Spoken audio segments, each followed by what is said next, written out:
What's going on, guys? Welcome back to the Football Capital. Boys, Happy New Year. Our first episode of 2022. Not the best start, but he's on mute. Stay on mute over there. But once again, we've got Prime in the building, Chelsea fan. Seba back at it again. The Aussie Gooner is in the building. What are you smiling about, bro? What are you smiling about? And we've got Bobby Nwanzi's first time on the show. He's making his debut appearance. The artist formerly known as Bits and Bobs. You've probably seen him about. Hasn't been tweeting recently as well, which is a bit surprising. I don't know, the ventriloquist is out of business during these tough times, you know. I heard he's going to change his name to Love Symbol next. I don't know. I've been hearing that's the rumors, you know what I mean? We're whispering about it in corners. Fabrizio Romano has put out the tweet, so it could be true. It could be true. But boys, Happy New Year. Hope this year's probably better for all of us. Hope you guys had a good Christmas, or the best that it could have been, especially for us down under. With all the COVID cases and not so much lockdowns and restrictions, but still not many places. Yeah, might as well. That's right. But boys, another game week gone. But Steve, let's talk about your boys. Arsenal 1, City 2. What happened, bro? Because, I mean, the performance was fantastic. The result, not quite there. Yeah, not quite there. But talk to me, bro. What do you think about this one? Well, you know, going into this game, I thought we'd be lucky to get a draw in this. I thought draw is what I can see here if we do half decent. But after kickoff, honestly, we were all over them. City did not have an answer for us in the first 30 minutes. They were clutching at straws. It was looking like great football from Arsenal, and I think the first half spoke for itself. The first half, Arsenal came out and they showed they were a different team. City on the back foot. City never been pressed like this before, and it looked like they couldn't cope with it. But there were a few sticking points in this game. Borche, a few sticking points. Yeah. I don't know about that. But look, you might we'll not touch know about it, but I know about it. That's why I'm fucking here, you see, bro. But anyway, I'm going to take over now. Watch yourself now, because you don't live far, you know what I'm saying, bro? I'm my specialty. I come for you, bro. You might need another tea after that, bro. You might need another tea. But look, I do agree with you, bro. Good shit. I do agree with you. I think watching that game, I think they're the only team this season, including Champions League, that I've seen someone take it to Manchester City, where the players look completely clueless, out of ideas, weren't sure what to do with the ball or without the ball. They were completely lost. And it's the first time maybe in a long time to see that under Pep, but especially this season. Arsenal is the only team, yeah, and you had no manager on the sideline. Arteta was out due to COVID. What was his name on the sideline? Albert, something Albert or whatever. Anyways, I can't pronounce. I mean, he was. I can't remember. I can't pronounce the last name. It's fucked. He was a passion merchant on the sideline, getting your boys over the line. But even with all that, Arsenal, 100% were the better team, and you got to give credit to the performance. Unfortunately, the result for you guys wasn't there. Now, look, you guys got I wouldn't say, was it early? No, it wasn't an early goal, but you guys got the goal midway through the first half. But you guys look good. Like I said, City, void of any idea. But what happened in the second half, Steve? I'm hearing you're getting robbed. What's going on here? What's happening? Well, look, let's be honest. I was looking at that tackle on Odegaard. The first two replays I saw, I was shaking my head saying, no, that's not a penalty. No way. But when I start seeing Odegaard running towards me, I see the keeper coming in from the left. I see the keeper get his foot in the way of Odegaard. And then I see, well, it looks like a trip almost. Doesn't get the ball first, gets the player. So I thought, you know what? With the way penalties go nowadays, where you could just go and the guy falls over, it's a pen. That's a pen. Of course, VAR no one really looked at it. Referee didn't look at it. And it goes out the window, which, you know, it is what it is when it comes to Arsenal. They did look at it, though. Because it wasn't played. I don't know. Well, obviously they didn't look at it hard enough, because to be perfectly honest, anyone who sees that Anyone who sees that can see that the goalkeeper's made contact with the player and hasn't made contact with the ball. Now, I don't care if he puts his foot under the player's foot. I don't care if he puts it anywhere near the player's foot. But as long as he touches that player, and if that player comes down, it's in the box. Plain and simple. I mean, if I can pull your shirt, if I can just grab your shirt and do that, and you hit the deck, and it's a penalty, right? But if I take your feet out from underneath you and it's not, what's a penalty nowadays? Can someone tell me what a penalty is? Because lately I'm trying to figure out, is a penalty where you have to roll over and throw theatrics into it and make it believable, or is a penalty take out a player's feet? You know what I mean? Like, I need to know what a penalty is, because penalties are soft nowadays. I think the funny thing is that you use VAR when it is a clear cut or an error or anything like that. I've watched it back so many times, Steve, and first time I saw it, I went, yeah, penalty. Then the second time I saw it, I was like, oh, I don't know. And then when they slow it down, I don't know. And I think that if you can't come to a decision, you can't give it, right? Well, listen. Well, how about this, Bobby, right? Me and you are going down the pitch, right? I make a tackle on you. I get my foot in front of your foot. You trip over my own foot. You trip over my foot that I've put out in a tackle. I haven't got the ball. I've gotten your foot. What have I done? Have I obstructed you? Yes. I have obstructed you. Now, was my intent to defend the ball? Yeah, but Steve, I know what you mean. How did Chelsea get the penalty against United? Wan-Bissaka went to clear it, and I can't remember who it was. I'm not saying that this is the only time. I'm not saying that this is the only occasion. I get it, but you know what the thing is? There seems to be too many of these discrepancies. Yeah, but bro, it's not the. Can we just make a rule what a penalty is? Yeah, but there is a rule. There is a rule, but it's not.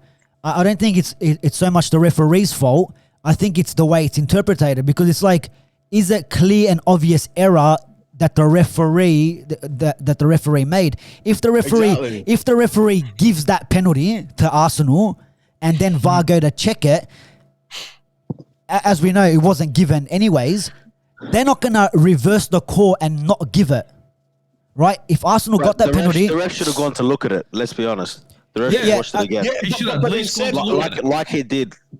Said. But the thing is that, like, if they don't tell him to go check it, the game keeps going. Do you know what I mean? Yep. So, like Bocci said, it's not the referee's fault, okay? But it's in my. I thought the whole point of video assistant refereeing was to assist the referee in situations where it's not clear and obvious, right? This is a tight situation. Yeah. So in such a big game, okay. In fact, forget the prestige. It should be in any game, regardless of the prestige of the game. You should go and check, because, you know, Arsenal get that penalty, the game could go a different way because Arsenal were on top. I think the frustrating one was that he never gave the City one initially, but VAR were very happy to just say, oh, look, mate, you need to go and check this one. And that's where, as a rival fan or as a football fan in neutral, it annoys me because there's no inconsistency. Now, you're telling me you are happy to go back and check the shirt pull, and, you know, him falling down. However, the keeper's leg was being stuck out and the attacker was obstructed. So how is there like a graph or like a key chart that we could be like, if this happens, this is when we check it? And listen, at the end of the day, look, Steve, I know you're going to go into the game. We can talk about the penalties and stuff, but Arsenal had plenty of other chances to win the game. Martinelli, decision-making again.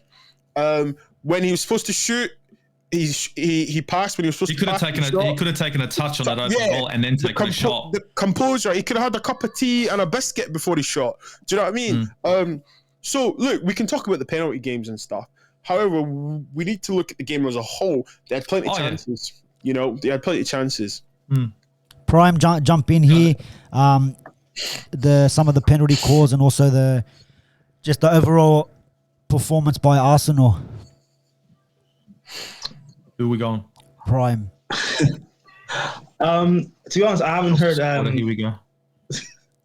All right, I haven't heard Steve's thoughts on the game. I haven't watched your review yet, but from what I've seen on socials, I think a lot of praise is given towards Arsenal for this game. Why? They got beat. What? They got beat. Yeah, that's kind of my point. Like, I don't see this game any different. Other Steve, than the I'll fact back of that up. scored- I'll back that up, Steve. Trust me, I'll back that up. But I'll let Hold Prime on. speak. Other I'm than gonna the back fact you up in a of minute, but don't worry about that. You keep going. You walk yourself into that corner, see what happens afterwards. Prime, take it on. Don't worry about this guy. He's gone. He's done. Should we leave you two alone? No, please, Prime. The stage is yours. I'm just gonna make sure that when you're finished, the guy beside me is done, son, done. Go on. I just, other than the fact of it wasn't a huge score line you got beat by, I don't necessarily see this game much different from games that have happened, in the past. Like, you had a good first half, but you still fell apart at the end. And City were very, very poor. Now, is that credit towards you guys playing extremely well? Yes. But this isn't the way City played. It's not how I've seen them play in the past. If on a different day City turn up, they could have beaten you 3-4. I think City did turn up. I think City came up and they did turn up. Problem was they weren't expecting him to be pressed so hard. Yeah, and again, I'm not even taking credit away from what you guys done. So there probably is that as well. But like the amount of chances that you had, I see on socials. I don't like the fact of Martinelli's not getting criticism for that missed chance, because if that's I'll give him that's fucking a joke. if that's Pepe, for example, or Lacazette, they're getting slated for that. Yeah, but Prime, don't you think? I don't think he should be. To be honest, if you look at that, kid, but you know what? hold on. Are we talking? I didn't say hammer him. I didn't say give him. He shouldn't get abused or anything. But like, he should get criticized. Yeah, but don't. Who shouldn't get abused? Who shouldn't get abused? Sorry. No, not abused. I'm not saying he should get the abuse or anything. I'm Just saying he should get criticized. criticized. But in a big game, you're only getting one or two of those chances, and you have to score. Yeah. Look, you're right. You're right there in terms of you the chances that you get, especially against City, if you don't put them away, Yeah. you're gonna get punished, right? You end up regretting the game, but and you could end up losing. If we're talking about the chance that when Ake cleared it off the line and then Martinelli had pretty much an open goal, if you really look at the goal, the referee for some reason gets in his way, like tucks in, gets in his way, and he has to kind of go around him. Maybe if he had that extra second or that different direction to run into, then it's probably a goal. I don't. It's easy to say, if buts or maybes, but the referee does this run like he was a centre back. An angle. Do you not think the referee gives him a better angle to score? Do you reckon? No, that's a fair point. Bob's is taking a piece. However, I'm just saying. However, what I am impressed by with Arsenal is the fact of Bob's. And remember, Steve, you and I were going back and forth with this a few days before the game. I was saying what will impress me more than you guys going toe to toe is if you guys say go 1-0 down by a mistake or someone gets sent off, will you guys lose your heads and will you lose 4-0? I think Martinelli missed that chance. There was whole commotion with Gabriel. He got sent off. Yeah. And then I think maybe they scored just after that or something. But that also happened pretty early in the game. Exactly. Exactly. But it didn't. We were playing the second half with 10 men. But they couldn't break us down. That didn't lead to a battering. Technically, they did because they won. A different Arsenal in the past, that could have ended 4-1. And then all that 100%. good play in the first half doesn't mean anything. But the game ended 2-1. Maybe you should have got a draw from it, but there's so much positives to take from that game. Can I ask you a question, Prime? Game you play, You're down to 10 men against City. Get that red card and take your chances, because if you play like that again against a Chelsea, for example, you can get a result. There's 2 points there. Why can we not criticize Martinelli, guys? Why can we not criticize him? We can criticize him.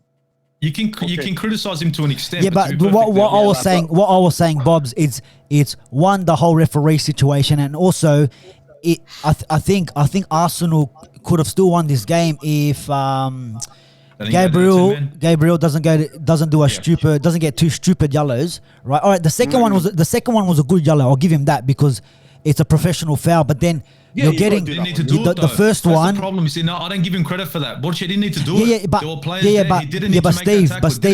Steve, if you're not on a yellow, that ball goes over the top. You take him out. All right, it's one of them. But not when you're on a yellow. That's what I mean. And you got the first yellow for dissent. It wasn't even. We got told it was for kicking the penalty spot, but apparently it was for dissent afterwards. He's not going to change the result.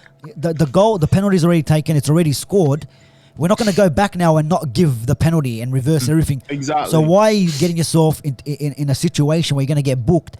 And even if it wasn't that challenge, was it on Jesus that he gets his second yellow? It could be another tackle later on where he might give another penalty or it's still going to be another red card. Don't give yourself, and that's what I'm saying. Like you can criticize Martinelli for that chance, but you look at the rest of the team. Xhaka gave the referees no other option. Like you could see the shirt pull from Rosie. So it's like, what options are you giving the referee here? It's just stay on your feet. We know players are going to go down. They're going to try milk for the penalty. But you to grab his shirt from one end to the other, it was so obvious. Sometimes the referees are left with no choice because if they don't give that, if they don't give that, then it's the opposite. City fans will be like, "What the hell's going on here? How come they got the rub of the green?" But all that sort of stuff. So I'm not going to say it goes both ways, but in terms of Arsenal, the criticism, and to be honest, I don't think Xhaka played bad in this game. But it's these things every time with Xhaka. It's a stupid red card here, a foul here, a brain snap there. It kind of ruins the rest of his game, and maybe the whole team, the rest of the team suffers a little bit as well.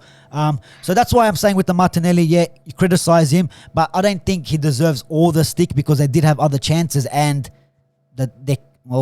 Gabriel and Xhaka were kind of the ones that let the team down, whether whatever it might be. But Steve, in terms of your players, who were you happy with? Because I thought part-time party was full-time party today. Especially in that game, so he did well. Of course, your keeper once again, he's always been outstanding. Who else, bro? Who else for you was maybe a bit of a surprise, or you're happy? You're happy. Not just this. 2 players, or maybe 3 at most. I'm going to go for 3. It's hard, but I shouldn't do that. But I'm going to go 3 players. I'm going to say Partey in this game was fucking great. I hadn't seen him play football like that since we played Tottenham, or even against Tottenham, he wasn't that good. The other one that he might not get a lot of credit is Tomiyasu.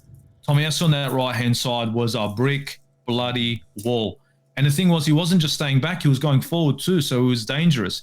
And of course, Saka in this game, well, let's call a spade a spade. This guy's probably one of the best youngsters in the Premier League at the moment. He'd be up there with one of the best Steve, were you happy with the changes that were made? Now, I know it was 1-1 at the time, so you're taking off Saka and you're bringing on El Neni and players like that, maybe to shore it up a little bit, when you're... I don't think Arsenal was so much on the back foot, but you take the draw in this kind of situation you guys ended up in, especially at home. Do you think the substitutions were right, or you think you should have stuck with some of the... Because, wait, did Emil Smith-Rowe came on for... Who did he come on for? Laka, I think, wasn't it? Was it Laka? Maybe. I think you're right. It was Laka. Yeah, so Laka... Yeah, Laka came off and then... the captain's armband to Xhaka. That's right. And then Saka. Laka, Xhaka, Saka, and then they're all getting in the mix. But were you happy with them subs, or do you think we've got the upper hand, let's keep going at these at City? And try get the 3 points. I wasn't happy with the subs, bro. I didn't want Holding on. I wanted El Neni to come in as a centre back, and I know it was like, El Neni can't play centre back. Yes, he fucking can. So I would have rather El Neni as a centre back beside beside White. He's a bit more mobile and he keeps his head better on the ball. Holding is a liability when it comes to defence and pressure, and as you can see, you saw what happened. Pretty much put it on a plate. That was pretty much. Sorry to interrupt you. Would you not rather maybe say what's his name? Tomiyasu play centre back and Cedric come on, or no, I wouldn't. On the right hand side, hell no, would I've put Cedric there, because if I had put him on that right hand side, Sterling would have said, "Thanks for that, Merry Christmas." So I leave Tomiyasu. What about Saka going right back and then Pepe coming on? No. Trust me, man. It would have been so much more. El Neni, and most people don't rate him. El Neni gives you a 6 or 7 out of 10 every time he comes on. And I've seen him play centre back, right? He's not the best, but you know what? He doesn't do something stupid. He doesn't foul when he doesn't need to. He can control the ball. He can distribute. And that's all you needed in that game. Now, I know you're down to 10 men. When you're down to 10 men, you're going to try and score. But let's be honest, you're going to try and hold on and get that point. You're not going to hold on with Rob Holding, pardon the pun. Yeah. But look, all in all, City do get the 3 points, bro. And I think this is in these type of games where they have been absolutely outclassed, outplayed. Yeah. That's what potential champions have made of. We've seen Liverpool in the past. We've seen Chelsea. in the past as Grind well. it out. Several managers. You grind out these type of results when you're not playing your best football. You get the job done. And they City now, it looks like, I don't know if you boys all agree, but maybe one hand on the title, especially when we talk about the next game in Chelsea and Liverpool, their prime. You guys 2-0 down. 2-0 down. Not the best starts, but you got yourselves back into the game. And I don't know, man, maybe a few chances to win it as well. I don't know, but all in all, are you happy with that point, or do you think that maybe you guys could have snatched it? Well, going into the game, I wasn't confident. I thought we'd lose 2-0 and get battered and outplayed. Do you buy into the whole what I've been hearing even before the kickoff with Liverpool fans about already? I felt like they were already making a few excuses with COVID. Players not. No. Oh, we've got a lot of players out. We had this many players out. But then I look at their starting lineup and quote unquote best left and right back in the league or in the world are still playing. Your centre backs there. You have your Thiago, one of the best midfielders in the world and the best front three in European football, are all playing. So Liverpool had a strong team. The only weakness maybe you could say is Kelleher, but again, they rate Kelleher. Tsimikas, there was a point this season. Yeah, there was a point this season. Tsimikas benched Robertson. Milner, we know he's a good player that can do a job in big games. Like, they had a pretty strong team out. And Konate is a highly talented young centre-back. They had a really good team out. We had, weaknesses and holes in our team. And I just figured that we'd end up losing. Liverpool, they should outplay us. And with the forward line that they have, Salah, he only needs a few chances at max to score. So I thought, and especially, like, we started the game well, I think. Like, we had one or two chances, especially one from Pulisic that he probably should have scored from. Yeah. But then that mistake from Chalobah, surprise, surprise. And then it just gets to 2. And I thought, would Liverpool go for the kill and try and get 3 or 4, or will they just control the game from here? We scored a wonder goal from Kovacic, but even then, at 2-1, I figured Liverpool, they'll get the third in the second half, and the game will be killed off from there. We should not have came back in that game. And we had so much control and chances in that second half to end up winning it that now in hindsight, I'll take the point, but I'm a little bit disappointed we couldn't have pushed for that win. Yeah, but Prime, I know you said even at 2-1. I know even at so I had to do it, man. Even at 2-1, didn't you think for a second that it's happened again to Liverpool where they're 1 or 2-0 up and they've bottled the lead again? And what I don't know why a lot of people were not really talking about this, because when I mentioned this couple of months ago, everyone was saying I was deluded and it's Klopp. If Klopp's plan A is working, then he doesn't need a plan B, or he doesn't, like, all this type of stuff. But once again, it's happened again, and it keeps on happening. No, I'm talking about the Chelsea game. Again, they dropped points. The Brentford, how many times they went in front? West Ham. I'm talking about Liverpool. Yeah, West Ham, they went in front, dropped the lead.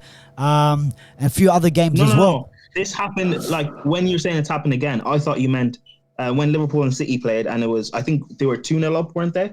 And City still ended up coming back and drawing the game 2-2. Yeah, I'm just talking about this season. This season, this season in general. And like, don't you think even at 2-1, I was thinking to myself, you know what? It's going to happen again to Liverpool, and Chelsea are going to snatch another one. And you guys did. And we've seen, and everyone's mentioned that. We know. Was it Trent? Trent, we all know what kind of defender he is. But once again, he gets caught. He got caught in the last game. Who did Liverpool play in the last game? Just before this, he got caught the same way, and Leicester and did they play Leicester? They lost to Leicester for the goal for Lookman's goal. Yeah, for the goal, Lookman. For Lookman's goal, the same thing. Trent is out of position, not tracking back, doesn't get to his player. Other players are dragging out of position. to try compensate and they cop a goal. And if you look at the Pulisic goal, same thing. Have a look at where your right back is. Now, what a finish by Christian Pulisic, but what a fucking goal that was. Wow. But is there something that we need to talk about when it comes to Liverpool though? No, it's weird because like when the past few games when it why was does Klopp get away with it but other managers don't? Oli didn't, because Arteta didn't. It's style of play. It's because I think it's maybe it's style of play or the perception. Because the past few games when Chelsea have been not being able to control games, or it's been high scoring, or we've been losing or drawing, we get the criticism because we're supposed to have this like immaculate defense. But yeah, like Liverpool can get away with it because I think their game, or the perception of what their game is, it's heavy metal, end to end. So because people expect that, there's no sort of problem with it. Yeah, but that's the same thing they say with Leeds, bro. That's the same thing they say with Leeds. And like, you can't tell me it's entertaining. It's entertaining football. Yeah, you can't tell me it's entertaining football. There's goals. There's like it's end to end. Yeah, that's mad for the neutral where we don't really care what's going on. But for the Leeds supporters, bro, you're almost in relegation. Like, this is not what we want to see. We want to see that football. There's been no improvement. But like, also with Trent, I think Trent avoids a lot of criticism because of the numbers he's getting going forward. But I think that people really lose sight of the fact that he's a right back. He's a defender, and man, like your defenders need to do their job. They need to absolutely defend first. And like I agree with you. Like, he should be under the microscope a bit more than he is. But to be honest, I'm not. Yeah, to be honest, that weakness from Trent for a while. Like, from the beginning. I said, I go, for Arsenal, what we have to do is we need to go down to the side of Trent Alexander-Arnold because he's going to be so far forward. We'll expose him on the left. They need to convert him to like a proper winger and get an actual right back. Then they'll be so much more secure. They can play that heavy metal football, but have the security at the back at the same time. They'll be like not leaking goals.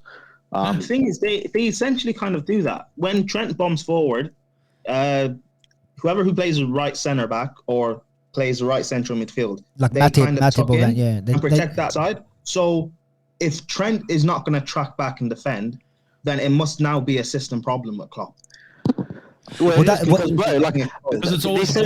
central players they're getting sucked in by numbers in the middle, especially with how Chelsea's got a lot of players in the middle, right? Like they there's a lot to cover. Like, so you can't be relying on him to cover Trent going so far forward, especially. Well, that's what it means. The thing is, it's the first half. It's a systematic error, yeah.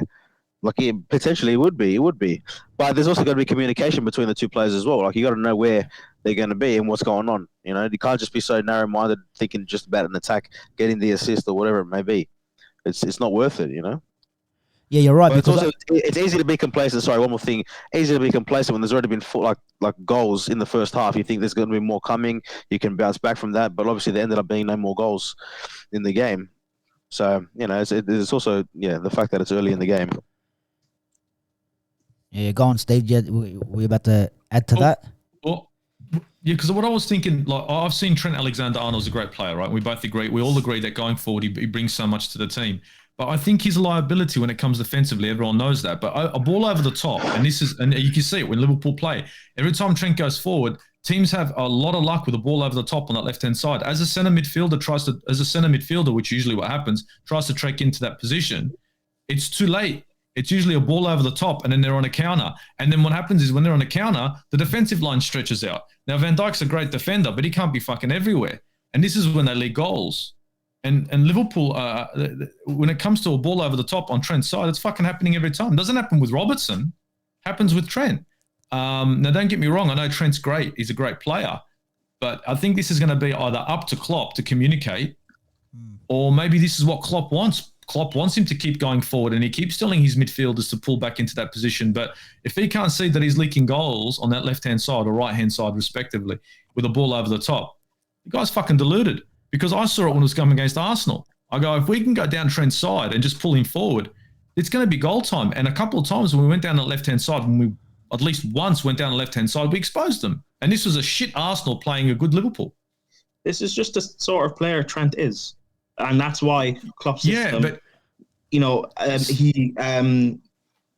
what is the word? He creates safeguards to mitigate Trent's defensive problems. It hasn't worked this season, but when they won the Prem, when they won the Champions League, it was working. That's why they can't afford to play a double pivot and play a creative midfielder or maybe another forward, because they need someone to cover for Trent. That's why, against I give this argument to Liverpool fans all the time. Yeah, but that's why Trent doesn't play for England, because he's not good defensively. But the response is Southgate is not a good manager. He doesn't know what he's doing. But in a defensive system, that's why. It's just I want a right back. I want him. It's either I want a right back who defends, or I want a wing back, and he's just going to go forward. It depends on what I want when it comes to my team. And I think what you're trying to say, Prime, is this is what Klopp wants. He wants a player that just goes forward. Is that what you mean? This is the kind of player. I think this is the sort of player Trent is. That he's brilliant going forward, but defensively, like, he can do it in one-off games, but on a consistent basis, he's just not it. And because he's so special going forward, you've got to create a game plan around that. Sometimes you have your, your maverick players or whatever that are so great at what they do in a particular aspect, but the rest of their game isn't. Like Ozil, he's brilliant on the creative sense, but defensively, he's not going to track or do the work. You've got to create a team. But we're talking about a defender, not defending. Exactly. So that's exactly my point, Seba. See, this is a creative midfielder who was creating and didn't want to come back and defend. Hey, just like Seba said, I've got a right back who's supposed to be a back who's playing right wing. Yeah, but do you know what? Like, I agree with everyone's kind of points there. For me, I don't think it's just on Trent. I just don't. I'm not putting everything on him that it's his fault they're conceding, because it's not all the time that they're conceding from his side. But the thing is, why are they losing leads every single time? What is it? Do you know what I mean? It's happened again and again, and every time they've dropped points, it's always from, but you were winning you were 2-0 up, or you were 2-0, then you were 3-1 up, and you still didn't get the lead. I think that those results we're talking about, they're exacerbated by how well City's doing. I don't think it's happening as often as it seems. You know what I mean? They're getting the points, they're getting wins, but City's just running away with it now. At this point, we're already talking about, is it over? And it's January. What is it? January 5th, 4th? Like, I think that's the key thing here. It's not so. But it is happening, bro. It is happening a lot, though. It is happening a lot. It is happening. It's happening more often this season than it's ever had. Last season, you give them the benefit of the doubt because we had so many injuries and all this sort of stuff that they wanted to throw out, and you still didn't buy players, but you still blamed it on the injuries, even though it wasn't your fullbacks that were the issue. It was your front three couldn't score a goal. All right, let's give them the benefit of the doubt. But now it's like, bro, you're 2-0 down. All right, I get it. It's Chelsea, but change it up a little bit, shore it up a little bit. You're 2-1 down. Say, hey, Trent, listen, just chill a bit. Don't always go too far. Let us get the half time. And then let me if I can shift a few things over, or just sit back for the next couple of minutes. Let's have a read of what Chelsea's, because Tuchel's not a joke manager. If we can see Trent's forward over the top. He's got to drag this player out wide, and we can get through Liverpool. That's what everyone's going to do. So these are the things, and it's like everyone keeps bypassing this whole Klopp and Liverpool thing just because they're playing fantastic and they won the league and they won the Champions League and all these other trophies, whatever, Super Cups and all that sort of stuff that they won. All of a sudden now we're just brushing it off. All of it, and now we're, like you said, we're in January 5th. Liverpool fans are saying we're out of the league. Not me. Liverpool fans are saying that we're done. It's over. So their fans are... Also, this... People like to say it's a Pep Klopp era, but let's be honest. I guess it's similar to what people like to say about how it was a Fergie Wenger era. It wasn't, really. Like, Pep has come here and won the vast majority of trophies on offer, barring the Champions League and, one Prem. Klopp only has a Premier League and Champions League to show for his time in the Premier League. He's lost more finals than he's won. That's not a great period for Liverpool, because when his contract ends in, I think, 3 seasons or so, or 2 seasons, he would have been here for 7 years and only have 2 trophies to show. That's not a successful period. If he doesn't win the League Cup and what do you call it? The League Cup and the FA Cup. FA, yeah. he'll be sitting on He one comes out of domestic those, he always trophy. does. One domestic trophy. So it's one of them. It's one of them for Klopp. But does it feel like that? Hang on, does it feel like that to Liverpool fans though? Let's be honest. That should be what matters more than the out. Yes. But why should after like he's changed a lot for the club, right? You can't just ignore everything. And again, it's kind of like Trent Alexander-Arnold. Like you're taking it down to best stats and numbers. Like I don't think that's doing justice to even the sport itself. You know what I mean? As much as I hate to say it. They're legitimate contenders again. At the very least, did that because they were a joke before he got there. Let's be real. They're not a joke now. Yeah, but bro, if contenders being a contender, being contender is not winning new trophies, bro. Look at United. Look at us, bro. Look at us. Oh, we came second last year. We came second once under Jose. We were contenders for. But what does that get you, bro?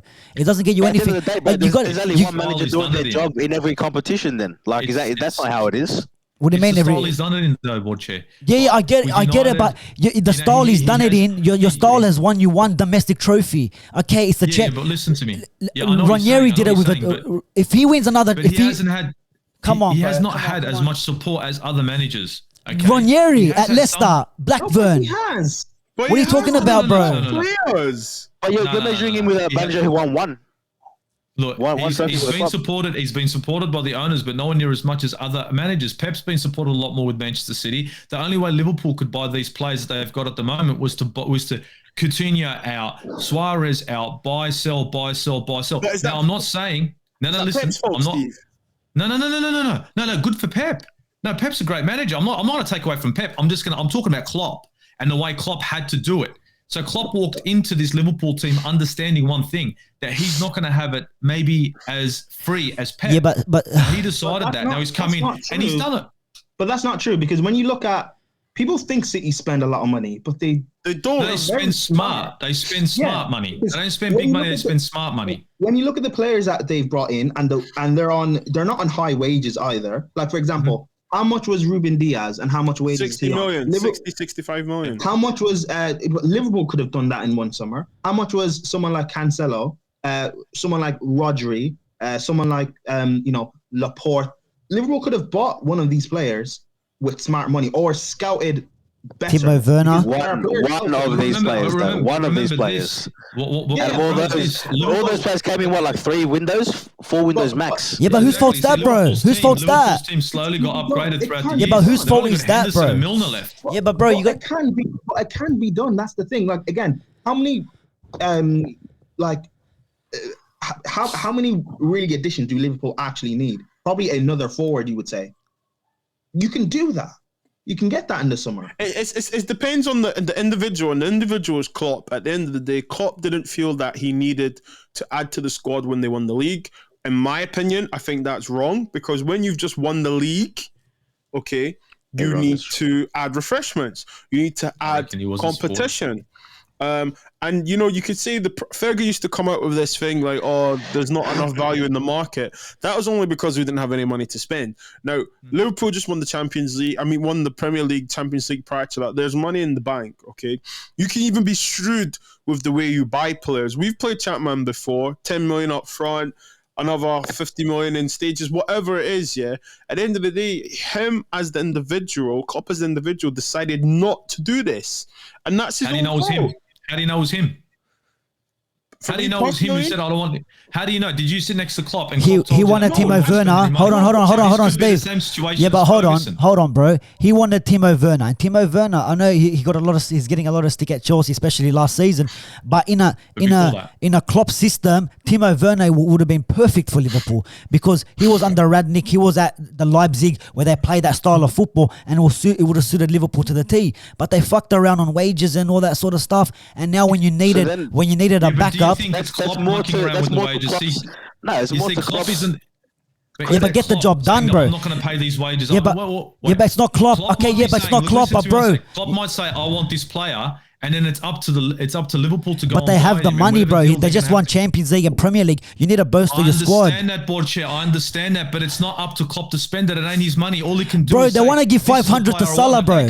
They're offering Salah 500 a week. They're offering Salah 400 a week, so they got why? Because he's their golden boy, and they got no other answers. Yeah, bro. but there's no Listen resale to me, bro. value. Listen There's to no me. resale Listen to me. value. I've What are you seen this talking happen about, already. bro? I've seen this happen with Arsenal. Please, It's but happened with Arsenal dude. sold players for fun, bro. Same shit. But Yeah, no, they did the same fucking shit. We did the same crap. yeah, but you bought We tried players, to run- Steve. You bought quality. No, You but bought we bought Aubameyang. rubbish. Oh, We come bought on, cuz. cheap. Ozil, Aubameyang, and all these players. You bought Fabregas in. You got all these players in. Don't tell me, yeah, cheap for then, but you still brought players in.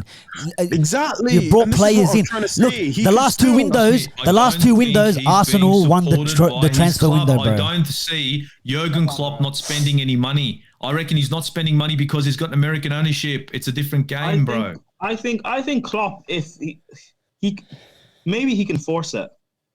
Look, Again, Maybe, of course he and can maybe force this it. is, and maybe this season he will. But Yeah, look, he just won the Champions he League. has Sorry, to, Brian. because the whole fan base is behind Jurgen Klopp. He won them their first ever Prem. He's a god to them. If he forces it with the owners, or does says something maybe a bit wild, like if I don't get back properly, I will walk. The fans are on his side. Fans will revolt. 100%. Yeah, the fans will revolt. 100%. They'll Fuck have yeah. to. Yeah, 100%. The fans will. The fans what will. kind of but that'll ruin the whole dynamic of the club itself, though. They're doing something won't. right here. It won't. No, It won't. see, the thing is, they're Seb, not. hold because on, hold they've on. got aging players, for God's sake. They got Mane. They've got Salah. Are they getting any younger? And this, They're not. look, this is what I'm Okay, saying, and we bro. have this problem too, and it won't change if they don't start thinking. Look, if they don't start thinking about the future now, they're going to end up like what the fuck my club did. If they don't think about Salah's got to go, Mane's got to go, and we got to start investing in younger players so we can keep going in the next couple of years, Chelsea's going to overtake them fucking in the next 3 years. Then that's plain and simple. And because this these guys is- are looking. Klopp's and this not gonna is- be here And for so the rebuild. united at the same time. Yeah, but He's and not this gonna be is. here for the rebuild. Yeah, but this is where I take it back to what my you can do it. point was. This is where I was taking back to where my actual Yeah. point was coming from. Is that Yeah. I don't care if he's been playing fantastic and the style of, because Bielsa's style of football is fantastic too. Look where his team is. Klopp, these games that he's been dropping points consistently, he needs to sort it out. Whether it's tactical, whether it's bringing more players in, he needs to, like Prime was saying, Conte's done it. Don't bring me players. Get the fuck out of here. Why'd you bring me in? You want me to win you titles? Bring me 2 more players. We win another league. And you're telling me Klopp and Liverpool, the way they've been playing, if they didn't get 2 more maybe quality players in this season, they don't win the league, or they're not up there and challenging. They'll be doing better what they're doing at the moment, dropping points to the teams that they're wiping the floor with back in the day, especially the year they won the league. This is what I'm saying. Why are we just giving Klopp just a free hit because what he's done for the club and all this sort of stuff? I think there should be a lot more, and it's not stick to say it's for him to go. It's for something to change. Whether it's the board upstairs, which we all kind of know where that it's pointing that way. We all kind of know where it's pointing, but like anyone, yeah, like Bob's, like you guys like to say, it all leads to the touchline. What do you want? Do you not want players? That's why I said, just to conclude on that, right? All I'm going to say is this, yeah. Are you trying to tell me that after the back of winning the Premier League, he didn't want to add? Listen, we all know the story behind. Oh, we did want to add, mate. Yeah, no, but I'm saying the whole thing. But listen, as a manager, you can either be man of principle or you just go, okay, whatever. At the end of the day, Premiership, the top teams, okay, you can chuck in whoever you want to chuck in there. All the big clubs are always going to try and refresh their squad. It happens every season, every transfer window. Man City are going to go. Yeah, again, bro. blah, blah, And blah, Liverpool definitely win another league in the last 2 seasons, or this season, or maybe even next season, if they get them players in, because they don't need. It's not a rebuild. It might have to be a rebuild soon, because the last 2 seasons they didn't bring anyone in. But look, guys, get your thoughts in the comments about Liverpool and Klopp and all that. But before we move on, I'm just looking at the time here. We'll touch on as quick as we can about Manchester United 0, Wolverhampton 1. Boy, I don't even know where to start with this one, because it's another game, another poor performance. Pretty much a lot of the same of what we've seen under Ollie, and what a lot of players, what a lot of fans wanted Ollie out for. We're still seeing the same mistakes. We've got rid of the manager. We've got rid of McKenna. We've got rid of Carrick. We've got rid of who else was there in the coaching staff? Got rid of them as well. Everyone's come in brand new, new interim, new backroom staff. and it's the same old. Now, I seen a lot more of Rangnick's philosophy and tactics when Carrick was involved, because I know there was rumours that there was something behind the scenes against Arsenal, and Steve, we spoke about this on your channel as well, where if you look at the goals that we scored against Arsenal, it's we won the ball back within the 10 seconds or within the 8 seconds and scored within the next 10, and every goal that we scored against Arsenal was exactly that, and that's what Rangnick has spoke about in the past, and his kind of philosophy of how he wants his football to be played. I know it was a half an hour against Crystal Palace, the whole pressing thing, but since then we haven't really seen much of that. Now, Seb, I'll come to you first. What's the problem here now? What's going on here? Because we've got a manager here. I mean, I don't know where all these guys on Twitter are that, you know, Ollie is on the iPad. This guy's on the touchline now. So what he's saying now is the same results on the field. So I just don't know. I'm not sure what's happening here, bro. Is it really the players? Tell me your thoughts on this game and what's actually happening, bro. Bro, like, I'm still seeing some players being picked for the starting lineup that I don't want to see on the field. For me, the key one right now is Greenwood, and it's just because he just doesn't belong in the starting lineup just yet. He's young. I don't know why we're forcing him to play so many minutes right now. He can come off the bench with all that energy, all that venom that he has, and make a difference there. Our more experienced players like Rashford should be starting, you know, barring injuries like that. Like I was telling you before the stream, 75 minutes into the game, Rashford comes on in a game that we haven't scored a goal yet. You know, it's just that I can't really compute but that. bro, Rashford's been horrible since he's come back. Greenwood was our best player yesterday. And Greenwood was one of our best players. He was the only one taking Look, Phil Jones as well. Look, right, we talk about players. Yeah. You can have good games here and there, but this guy's starting every game and he's not scoring. I know he's doing good, and he takes his chance. He tries to take chances in that, but there's more players that can create more for the other players around them than what he's doing at the moment. You know, Bruno off the bench should have scored a goal. Really should have scored a goal. From right in front, hit the bar. Ronaldo's header. You know, like he waited to go back onside. Before that was a bit shocking. Yeah. You know, like that's what they do every free kick, but they should be back on side. But whatever, didn't happen. He had a great career off it, to be fair. Yeah, but I'm saying he should have got back on side quicker, like what they always do. They do it every single free kick. But whatever, it happened. We got to score goals, man. Like we have so much firepower going forward, and we're so toothless, right? And to say what's wrong, I don't know, bro. Like, look, the players that are playing, we need to buy. Everyone was saying we're one player short, two players short. We're a couple players short of achieving. Well, that's the thing. That's the thing, said, because at the start of the season, we were all saying we need a DM. If there's one player that we need a DM, right? And it was that one player to challenge for the title, right? To challenge. All right, we got Ronaldo because he was going to City, and to be honest, even whether we like it or not, I think that was the right decision because you can't have him going there. I think so too. A political decision there, whatever it may be. But what was I saying? With the players that we got on the field, to me, it just looks like it's like they're throwing the manager under the bus again. It looks like the dressing room is split, not with the manager, it's more with the players. I think players don't like it. I'm not sure if Greenwood likes Ronaldo and there's a split there. And then they have their own little group chats where I'm siding with this player and that. And I'm actually being serious, bro, because that's what it looks like on the field. Harry Maguire, 100% and Ronaldo don't get along. We've seen that in the last game with Burnley, where Ronaldo is telling Harry Maguire, bro, do your job as a captain and go speak to the referee because they keep bringing our players down, or a Newcastle game, wherever it was. They keep chopping us. They keep bringing it, and we're not getting any of the free kicks. Speak to the referee. You're the fucking captain, right? And there's frustration there from Maguire, frustration there from Ronaldo because Ronaldo expects a higher quality. Now a lot of people as we all do. But we're all calling for. We want to see Ronaldo and Cavani. We want to see them two start together in this 4-3-2 system, and it hasn't worked. Cavani looks absolutely clueless in this system. Like, what's your job? Are you there to press? Are you there to win the ball back? What is your job? like, it looks like, I'm not saying it's him personally because Cavani's been great for us, but in this system, he's just next one of the many problems going on right that's now. right. Next to Ronaldo, it seems to be an issue. We all speak. We're all confused about why is McTominay and Fred still playing in games. And we keep calling out, where's Donny? You know, what does Donny have to do to start? Well, what's he? You know what? Like I just don't get it.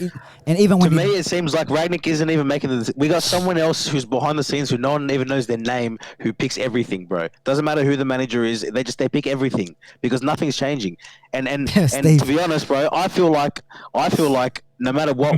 No matter what manager we have, we're trying to work a system instead of working the players to do what they can do best. Bro, I was telling you guys. I was telling you guys under Oli. I was telling you guys when it was under Oli. The next manager's gonna come in. It's gonna be the same shit. But everyone wanted to throw Oli under the bus. And I'm not saying he should have stayed, because if it came to the point where like, all right, bro, you done what you could. You couldn't get the play enough. It's time to. There's a time for change. Yeah. But we're still seeing it. So what is the problem?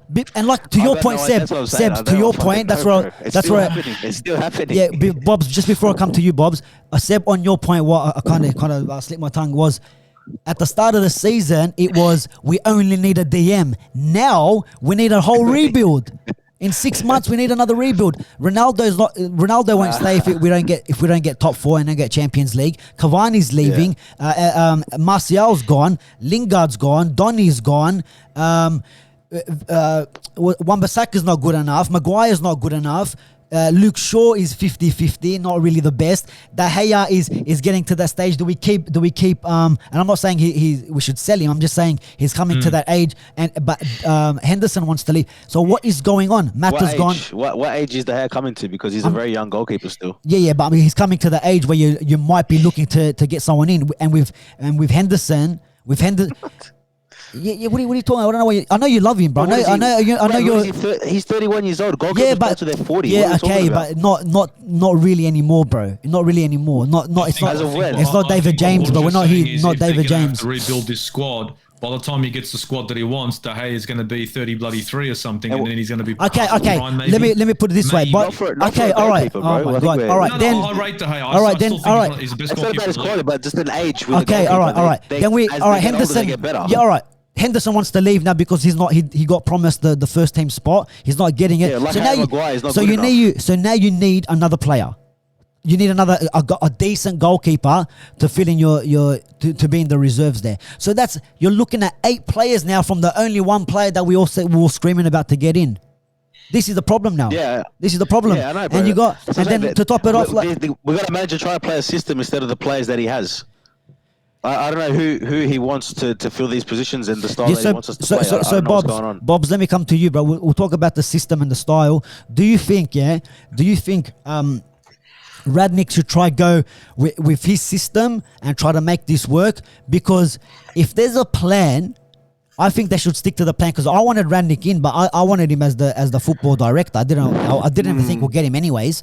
But to be the interim, if you're planning to put yourself up to be the manager, like they're saying it could be, Rangnick could be could stay on if he does well. Then okay, you're playing, you stick with that system. But if we're really sticking to the plan and saying consultancy role after your 6 months, your 2 years upstairs running whatever, I don't even know what the actual role is. I haven't even clarified it. But it's a sporting consultant role. Yeah. So what's that? We'll ask you a question and we might agree. Yeah, I don't even know. So this is a whole another podcast. But with me, right, it's like, all right, Rangnick to me is the guy to try fix everything at the club. But if you're going to bring in someone like Ten Hag in next, or someone like Pochettino in next, or whoever it might be, why aren't we playing to that system, that 4-3-3? Because we know Ten Hag's going to come in and play 4-3-3. We know Poch is going to come in and play that system as well. So why don't we get the players ready? And the players, to be honest, the 4-3-3 system suits our players better. Because this 4-2-2-2-2, it's good in some games. No, it's good in some games and it works in a lot of games. Yeah, because Ollie's used it before. I think he used it against Chelsea once, and He got the win. He got the win over Lampard, and I think he used it on Pep once. No, and but he played that system. Ollie played. He played. It was a 4-2-2 one of the games. Did he play 4-2? I thought he played 5 after that. In one of them, in one of the games, maybe it was at the start of his. But Ollie's played it before, but not all the time. Not all the time, and that's what I think with Rangnick, bro. Play the system best suits the players. Bobs, I'll throw it over to you, bro. Look, for me, right? Listen, for me, yeah. I think, listen, you could do your homework with Rangnick, whatever, but the Premier League will humble any manager, regardless what system you play. Happened to Pep, happened to Klopp. You can come in with your philosophy. There's, we have so many different philosophies in the Premier League. You've got 4-4-2 in Burnley, get it long, be direct. You've got teams that play with wing backs, like to get the ball, cross it. You've got teams that play with their attacking fullbacks. There's so many different phases. Then you've got Pep, who basically, presses, will pass you to death. With Rangnick, it's all right having a system, okay? But the unfortunate thing is not having the players to play the system, okay? Now, like any manager, any club will request time and stuff. However, at Man United, there's no time because, unfortunately, we've stalled under Ollie, under his management, under his regime, whatever you want to call it. Playing a different system that wasn't solidified, that wasn't protected. Okay, we have individuals. Okay, listen, I could go through the amount of players we've spent, but listen, they're at the club now. With Rangnick, he has a system where you can't hide. Okay, in the system where you have to actually get on the ball if you're the central midfielder. You have to get on the ball if you're the wide player. And what is happening now? The players, okay, are now being found out week in, week out. Okay? Now, I think I personally was like, get Ollie out, blah, blah, blah, and stuff, okay? Then it comes to actually, like, some of these players have had 4 different managers and still are failing to convert performances. Realistically, you have to then take your attention away from the manager, okay? Because you have to look at the players now. I don't care if it's a 4-4-2, 3-4-3, blah, blah, blah. You're a professional football player, okay? You've grew up in systems. You know what your job is to do, okay? Perform to your best ability. And Bobs, can I just add the result? Yeah, go on. Even if you are a kick the ball and run, be good at that. Did you get what I'm trying to say? Be good at that.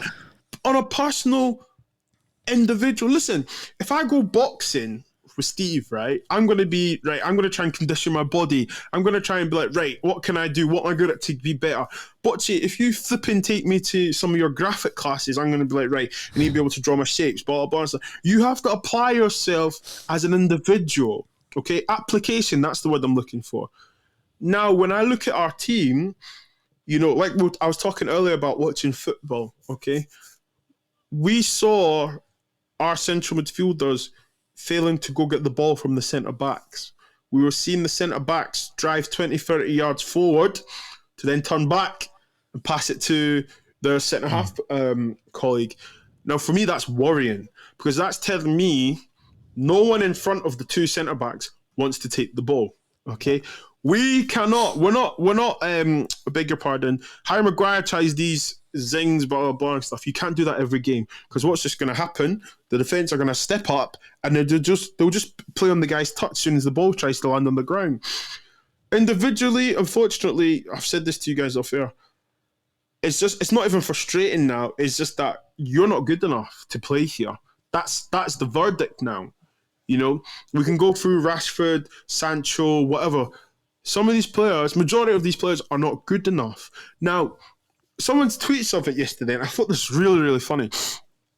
We are expecting a central midfield of McTominay and Fred to win us the league. Matic as well.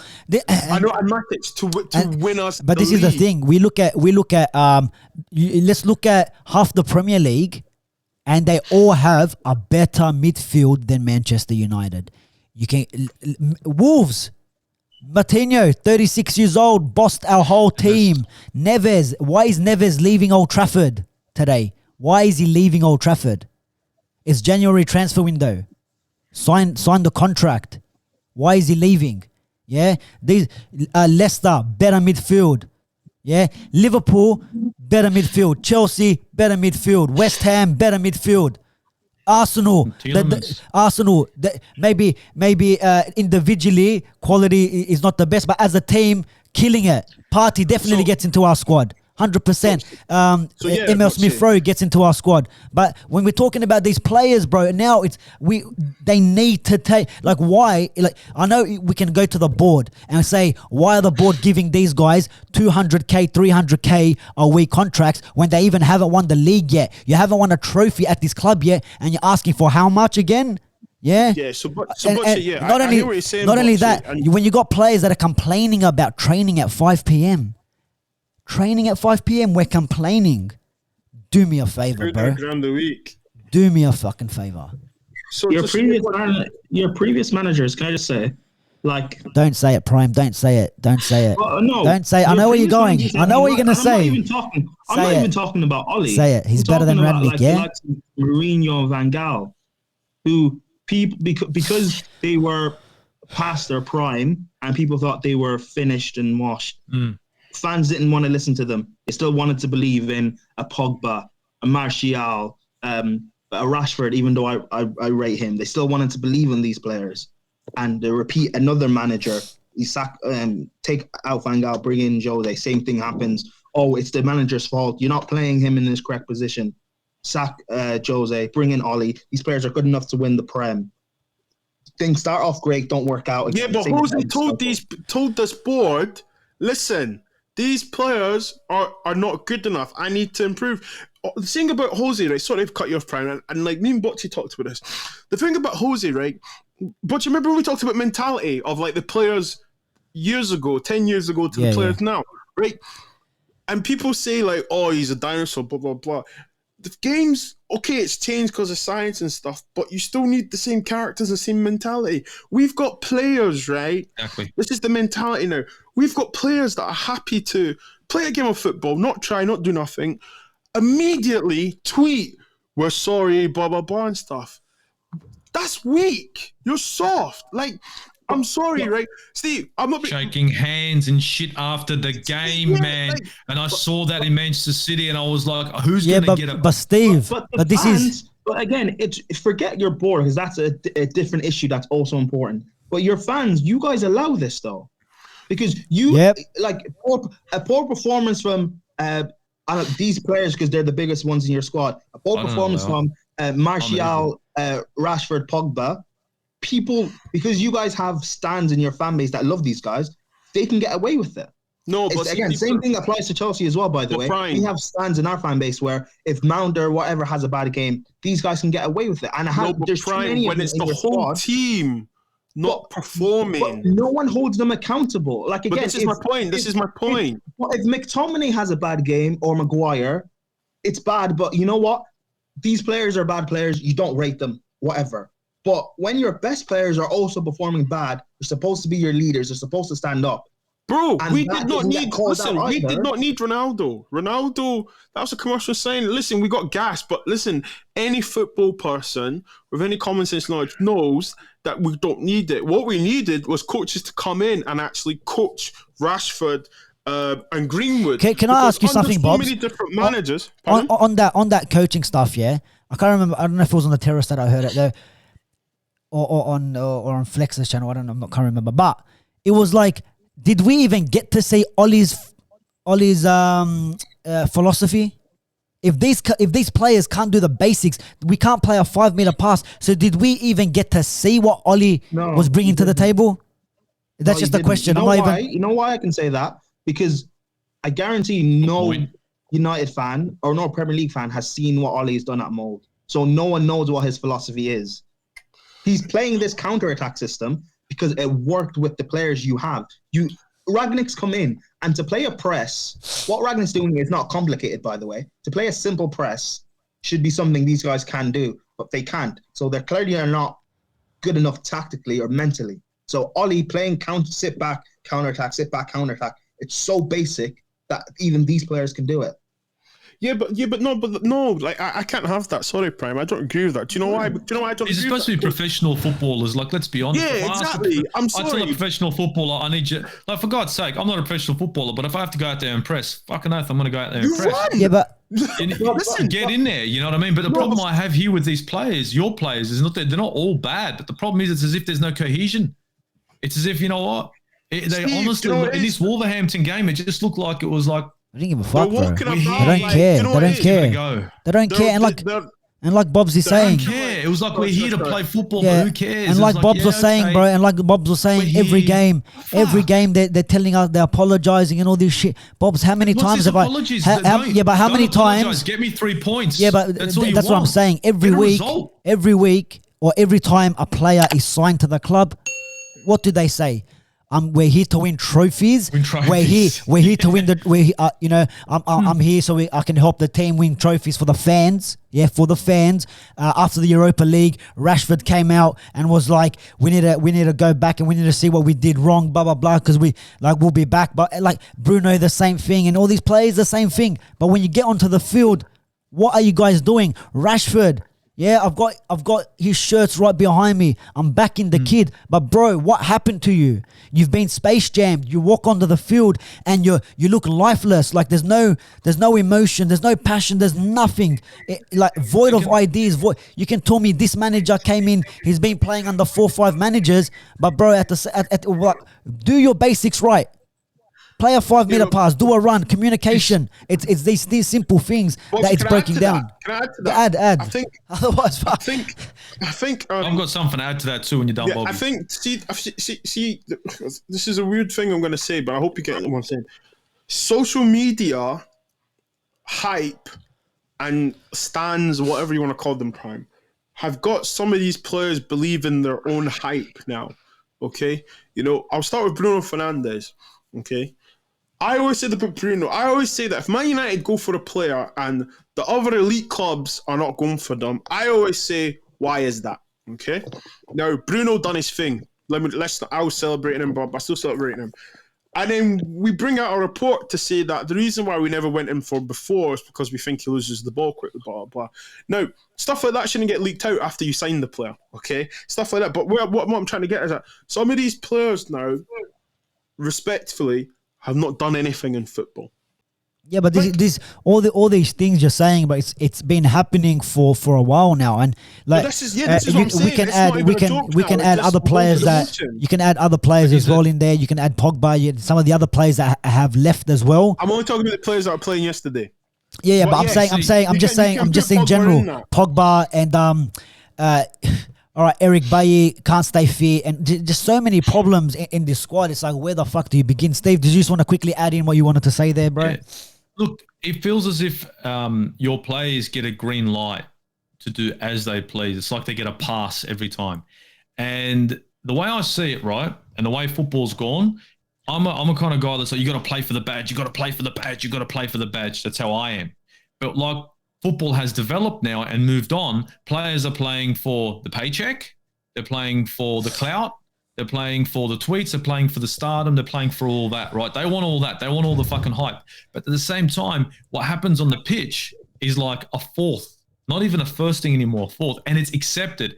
As long as they can put in half-decent performance, do something nice and magical here and there, oh, that's it. They're wonderful. No one looks at their little individual performances and says, wait a minute, how come they're blunt here or dull there?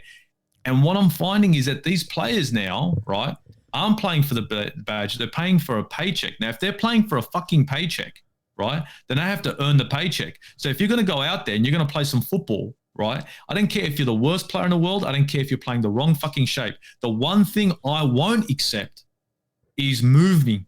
If you can't move, if there's no movement, if you're just going to sit there on pause while the other team counterattacks you and you're just going to jog back, that shows lack of commitment, lack of care. I'm getting paid. I don't care. And that's what I can't accept. And I see that in your team now. Now, when Rangnick first came in, I started to see that shape. I'm like, here we go. This is dangerous shit. Now it's like, nah, we don't want to do it anymore. What you telling me now, VARchester? Tell me now that when Rangnick came in, his philosophy was taken on board and they started playing that football. Now, all of a sudden, Rangnick is the problem and these players can't play this style of football. Bullshit. They just switched off. And it's as if they're allowed to switch off. And that's unacceptable. Remember, these guys, they're playing for Manchester United. They're not playing for the badge. They're playing for a paycheck. So you got to treat them like employees. Yeah, Plain well, and simple, perform. You're right. You're right there, bro. It's They fucking. know Go on, Prime. Fucking perform, man. Again, these guys have done it in the past.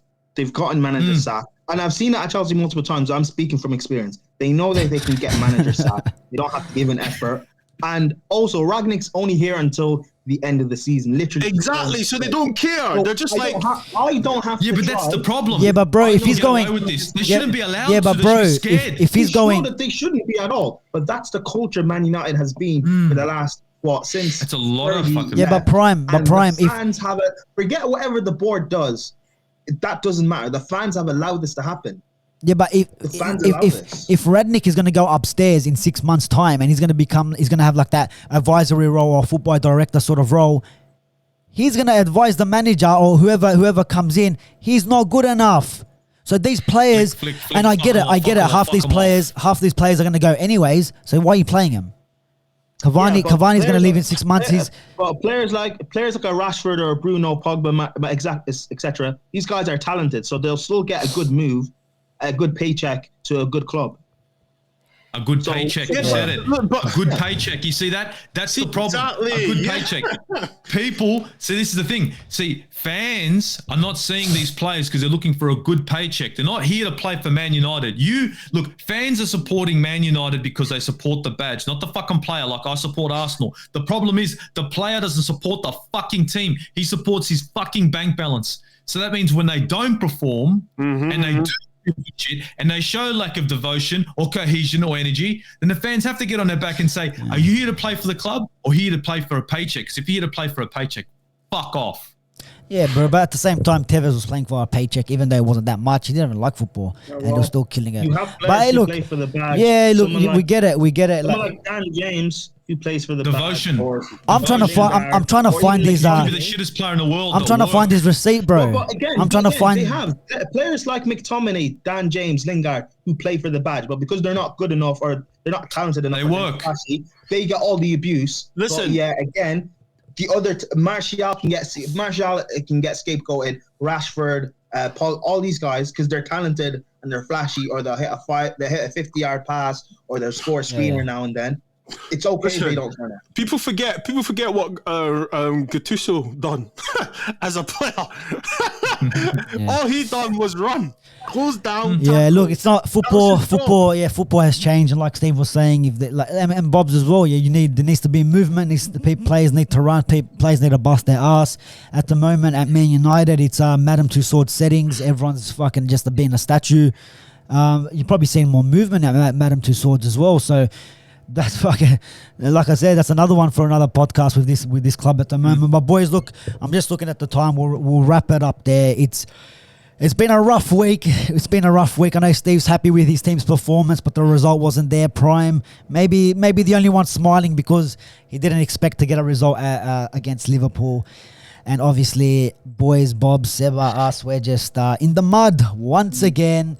Time and time again, what we do best. It was good to get that therapy session out of the way. We'll be back after we get knocked out to Steven Gerrard and Villa in the cup, and then whoever we got next in the Prem. But yeah, guys, before we go, just shout out your socials quickly. Prime, we'll go with you first. Where can they find you? I mean, are we not going to speak on the Nope. SPL? Nah. What's there to know, mate? Rangers are 6 points clear. We move. But yeah, no, me. You can. What's that? You say what are we talking about now? I'm in Australia. I don't know what the fuck SPL is. The fuck, mate. SPC. SPL, it's a better version of the A League, apparently. Oh, is it? Oh, okay. Yeah, nah. Not your cup of tea, Steve. Not your cup of tea. Doesn't got ginger, turmeric, and all that, and all the above. Nah. See, all done. Go on, Prime. Prime. Did we get your? You can catch me on. You can catch me on the terrace.